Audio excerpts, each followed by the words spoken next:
ছাত্র জনতার অভ্যুত্থানের মুখে ক্ষমতাচ্যুত হয়ে শেখ হাসিনার দেশ ত্যাগের পর একে একে বেরিয়ে আসতে শুরু করেছে অর্থ পাচার সহ দুর্নীতির নানা তথ্য। এসব দুর্নীতিতে যাদের নাম রয়েছে তারা সবই আওয়ামী লীগ সংশ্লিষ্ট এবং সাবেক প্রধানমন্ত্রী শেখ হাসিনার ঘনিষ্ঠজন।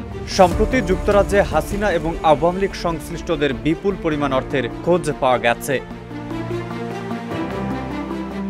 ক্ষমতা থেকে বিতাড়িত সাবেক প্রধানমন্ত্রী শেখ হাসিনার সহযোগী এবং আওয়ামী লীগের সংশ্লিষ্ট কয়েকটি ব্যবসায়িক গোষ্ঠীর যুক্তরাজ্যে বিপুল পরিমাণ সম্পত্তির খোঁজ দিয়েছে দেশটির গণমাধ্যম দ্য গার্ডিয়ান। অনুসন্ধানে জানা গেছে বাংলাদেশের প্রভাবশালী এসব ব্যক্তিদের যুক্তরাজ্যে অন্তত ৬,০০০ কোটি টাকার সম্পত্তি রয়েছে। তাদের মালিকানায় প্রায় ৩৫০টি সম্পত্তির সন্ধান পাওয়া গেছে, যার মধ্যে রয়েছে ফ্ল্যাট থেকে শুরু করে সুবিশাল অট্টালিকা। তবে সম্পদের প্রকৃত পরিমাণ এর থেকেও বেশি হতে পারে বলে ধারণা করা হচ্ছে। Double million offer Walton fridge কিনে পেতে পারেন ২০ লক্ষ টাকা, রয়েছে কোটি কোটি টাকার নিশ্চিত উপহার। ব্রিটিশ সংবাদ মাধ্যম অবজারভার এবং দুর্নীতি বিরোধী প্রতিষ্ঠান ট্রান্সপারেন্সি ইন্টারন্যাশনালের যৌথ অনুসন্ধানে সব তথ্য উঠে এসেছে। শনিবার যুক্তরাজ্যের সংবাদ মাধ্যম দ্য গার্ডিয়ান এই অনুসন্ধান নিয়ে একটি প্রতিবেদন প্রকাশ করেছে।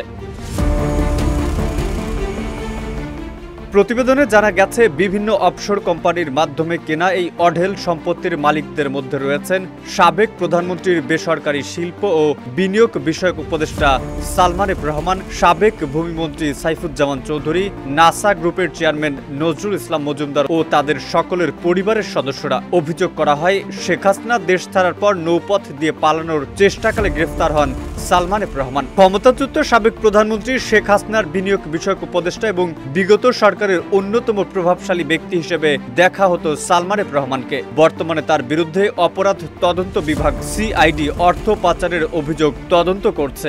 কেন্দ্রীয় ব্যাংকের আর্থিক গোয়েন্দা বিভাগ, বাংলাদেশ ফাইন্যান্সিয়াল ইন্টেলিজেন্স ইউনিট তার এবং তার পরিবারের ব্যাংক হিসাব স্থগিত করেছে। জাতীয় রাজস্ব বোর্ড এনবিআর বেক্সিমকোর বিরুদ্ধে প্রায় ১ বিলিয়ন পাউন্ডের অপরিশোধিত ঋণের অভিযোগ তদন্ত করছে।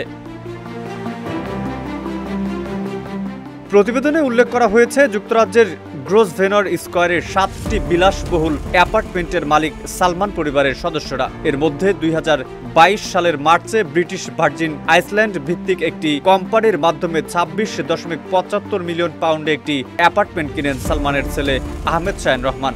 গ্রোসভেনর স্কয়ারে তার আরেকটি ফ্ল্যাট রয়েছে, যেটির মূল্য প্রায় ১০০ কোটি টাকার মতো। এছাড়া সালমানের ভাগ্নে আহমেদ শাহরিয়ার রহমানের নিয়ন্ত্রণাধীন অফশোর কোম্পানির মাধ্যমে গ্রোসভেনর স্কয়ারে এবং তার আশেপাশে আরও ৪টি সম্পত্তি কেনা হয়েছে, যার মোট মূল্য ২৩ মিলিয়ন পাউন্ড।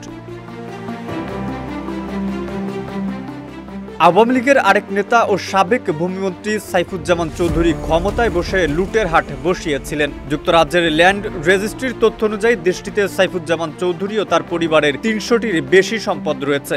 এগুলোর মূল্য অন্তত ১৬ কোটি পাউন্ড। বর্তমানে তিনি তদন্তের আওতায় আছেন। তার ব্যাংক হিসাব বিএফআইইউ জব্দ করেছে।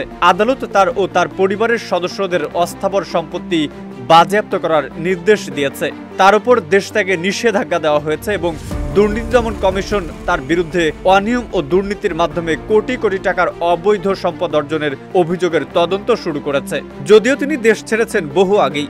সাইফুজ্জামানের বৈশ্বিক সম্পত্তি সাম্রাজ্য নিয়ে গত সেপ্টেম্বর দ্য মিনিস্টার্স মিলিয়নস শিরোনামে একটি অনুসন্ধানী প্রতিবেদন প্রকাশ করে সংবাদ মাধ্যম আল জাজিরা। সেই প্রতিবেদন অনুযায়ী তার সম্পত্তির মূল্য আনুমানিক ৫০ কোটি মার্কিন ডলার। বর্তমানে তিনি লন্ডনে ১৪ মিলিয়ন ডলারের একটি বাড়িতে আছেন বলে প্রতিবেদনে জানিয়েছে আল জাজিরার ইনভেস্টিগেশন ইউনিট। তবে শুধু সাবেক মন্ত্রীরাই নয়, বরং আওয়ামী লীগের শাসনামলে আঙুল ফুলে কলাগাছ হয়েছেন আরো অনেকেই। এসব ব্যবসায়ীরা বিশাল পরিমাণ ব্রিটিশ সম্পত্তি জমিয়েছেন। দেশটির কেনসিংটনে আরেক ব্যবসায়ী নাসা গ্রুপের প্রতিষ্ঠাতা ও চেয়ারম্যান নজরুল মজুমদারের মালিকানাধীন একাধিক সম্পত্তি রয়েছে। মজুমদার ও তার পরিবারের সদস্যরা কেনসিংটনের ৫টি বিলাসবহুল সম্পত্তি কেনার জন্য ৩৮ মিলিয়ন পাউন্ডের বেশি অর্থ খরচ করেছেন।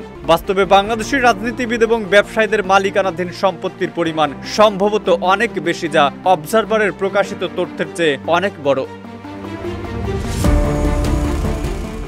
দেড় যুগের শাসনামলে বাংলাদেশ থেকে হাজার হাজার কোটি টাকা পাচার করেছে স্বৈরাচারী হাসিনা সরকারের নেতা মন্ত্রীরা। আর এসব নিয়ে কথা উঠলেও কোনো ব্যবস্থা নেয়নি পতিত সরকার।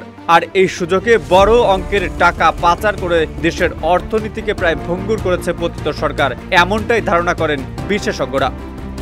মেহেদী হাসান, ইত্তেফাক।